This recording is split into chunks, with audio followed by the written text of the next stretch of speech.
ગુજરાતના મુખ્યમંત્રી તરીકે પ્રથમવાર નરેન્દ્ર મોદીએ શપથ લીધાના 23 વર્ષ પૂર્ણ થતા વિકાસ સપ્તાહની કરાઈ ઉજવણી। જિલ્લા કલેક્ટર લેવડાવી ભારત વિકાસની પ્રતિજ્ઞા।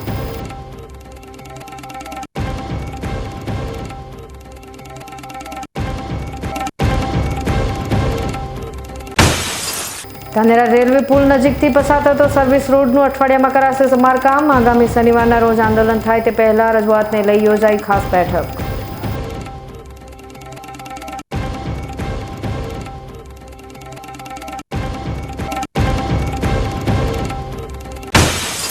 સરહદ અને રણના કાંઠે આવેલા વિસ્તારમાં કાયદો અને વ્યવસ્થાની પરિસ્થિતિ જળવાઈ રહે તે માટે રાજ્ય સરકાર કટિબદ્ધ। વિધાનસભા અધ્યક્ષ શંકરભાઈ ચૌધરીના હસ્તે માવસરીના નવીન પોલીસ સ્ટેશનનું કરાયું લોકાર્પણ।